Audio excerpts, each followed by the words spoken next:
Awusuafo ne ahwefo emu bi akobade ba Unidek TV so send the dey kan obodi answer betumi emi subscribe button so no subscribe na for like na wetumi a share no wija comment was ne betumi.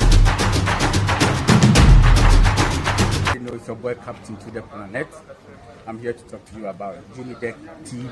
Please subscribe to Unidek TV. Subscribe.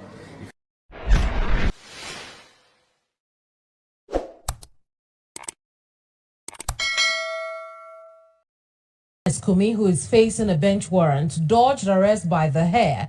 The National Investigative Bureau beseeched the officers of the NPP in Akwatia to pick up the MP.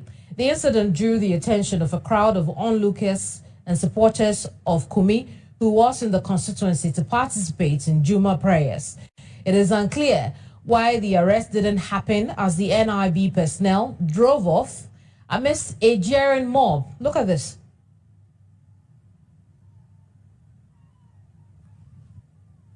We just saw a jeering mob and the personnel of the NIB driving off after failing to discharge that bench warrant. But let's get the details of this story. Yvonne Ikwe has been following it. She's joined us with a bit more. Yvonne is our Eastern Region correspondent. Yvonne, talk to us about this incident. But first, tell us, where is NS Kumi tonight? Good evening, Kamani. The whereabouts of the Akwatia MP, NS Kumi, is not clear. We're not sure whether he's still in the constituency after today's issue that has happened, or probably his move. Now, what we're seeing on our screens, or what happened today, was as a result of the altercation between some party members and residents who were resisting unidentified men, supposedly from the National Investigative Bureau, who had tracked the MP from the Akwatia Central Mosque to the party office after he joined the Muslims for the Ramadan activities. Now, these men were hoping to get the MP, but they were not successful because of the resistance from the party people and the residents. This has become an issue in the constituency. We do know that there's an easy calm in the constituency because those for the MP have resisted and have vowed to resist any attempt on his arrest, while the others too were probably hoping that the ruling as given would be adhered to. But I must say that as it stands now, we do not know which laws is governing the men to get the MP, because as at the last ruling by the Supreme Court, they have staged the proceedings by the Akwatia High Court. And so we're hoping to follow through to see exactly what would happen. Now, before today, after the December 7th elections, coalition for that constituency did not end. And the coalition had to be done in Accra. Following that, the Electoral Commission duly declared NS Kumi as the MP led with some 90,000 votes, while the NDC's candidate Henry Boachi had some 17,000. The NDC did not agree with the process of coalition, hence filed an interim injunction at the Akwatia High Court. That interim injunction was upheld by the Akwatia High Court, meaning that NS Kumi could not have gone to Parliament to be sworn in as MP for the January 7th swearing-in exercise. The court held that that action and his non-appearance in court amounted to contempt, hence his conviction and bench warrant for his arrest. His counsel, Gary Nimaku, had filed a motion at the Supreme Court seeking an order of certiorari to ensure that every ruling made by the Akwatia High Court is quashed.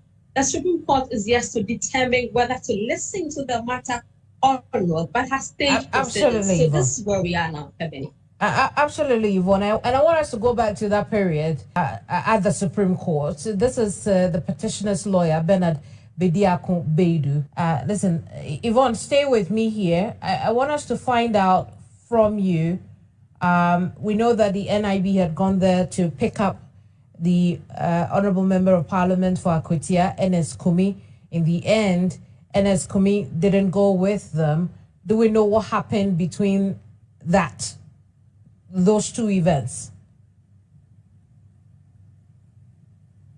Well, like I early on explained, the arrest as by the alleged personnel from the National Investigative Bureau did not happen because some party members and some residents who were present at the party office resisted the action. So it's not the case. It's not the case, Yvonne. It's not the case that the MP had told the NIB he will turn himself in.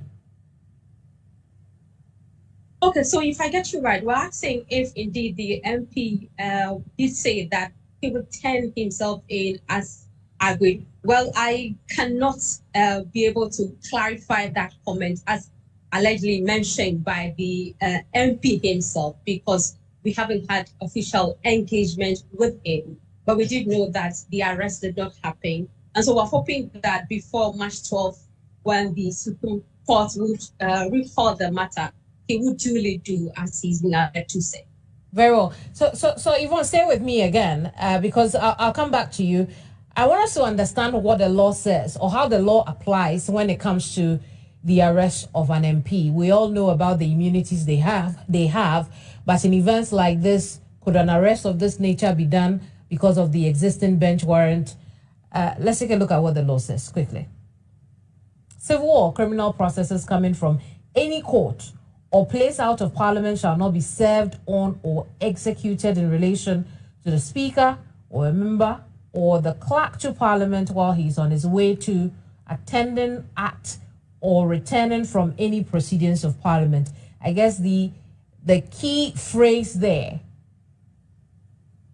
he is on his way to, attending at, or returning from any proceedings of Parliament. And indeed, in the current standing orders of Parliament, there is provision that if an MP is arrested, and this does not apply at the time, there is a time frame within which the Speaker of Parliament should be immediately informed. In fact, it goes on to say that when the mace of the Speaker goes to wherever the arrest is taking place or wherever the said MP is being detained, then a release must be followed after that. So there's a lot of provision around this. So the question we'll ask tonight is whether or not his presence in his constituency has anything to do with attending to or returning from proceedings of Parliament. Now, that's something I want you to think about. In the meantime, let's go back to Yvonne real quick. Yvonne, so talk to us. We saw that the incident drew a lot of attention, onlookers and supporters alike. How is the party responding to this attempted arrest? Well, the party from the region and the constituency is yet to officially speak on the issue. But between the time the incident happened and afterwards, they haven't been happy at the turnout of events, especially when they do know that the Supreme Court has stayed proceedings by the Koforidua High Court. They're wondering exactly who the people were, why they keep tracking the MP in the constituency. So they're seeking answers, but that really, they have vowed that as long as the MP comes into the constituency. So Yvonne Nikwe is our Eastern Region correspondent. We'll continue to follow the story and bring you updates as they emerge, whether or not the MP finally, or, let me put it this way, whether or not that bench warrant is finally discharged by the arresting authorities. Now, remember also, Wednesday is just around the corner. The Supreme Court will have to attend to that matter or decide whether or not it will attend to NS Kumi's appeal at all. Now, well, not an appeal. He wants to quash the High Court ruling. Now, let's move on to a related matter. That the High Court in Techiman has dismissed the election petition filed by the NDC parliamentary candidate Christopher Beyere, challenging the election of Martin J. Mensah Kosa as being invalid since the petitioner failed to apply for security for costs to be determined and paid within the period prescribed by law in line with Section 18.2 of the Representation of the People Law 1992, PNDC Law 284. I don't know why the lawyers are making me read a lot of this tonight, but let me explain that to you. Let's look at it quickly. We'll quote directly from the Constitution. An election petition shall be presented within 21 days after the date of the publication in the Gazette of the results of the election to which it relates, except that a petition questioning an election on an allegation of corrupt practice and specifically alleging a payment of money or the award to have been made by the person whose election is questioned or to have been made on his behalf to his knowledge may be presented within 21 days after the date of the alleged payment. The presentation of an election petition under subsection 1 shall not be valid unless within the time specified in subsection 1 the petitioner gives security for cause. So if you waste the respondent's time or the court's time, that is the security of course there, which should have been paid, and that was not done by the petitioners in the case of the election petition on the Techiman South recently concluded elections in the 2024 race. So that security of course was not done. Security for cause was not done, and for that reason the matter could not proceed in the High Court. So that's it for related matters. Let's look at something else now. Abusuafo ne ahwefo emu bi akobade ba Unidek TV so send the day di kan obadi answer betumi emi subscribe button no so no subscribe na for like na wetumi a share no we ja comment was ne betumi. It's your boy Captain to the Planet. I'm here to talk to you about Unidek TV. Please subscribe to Unidek TV. Subscribe.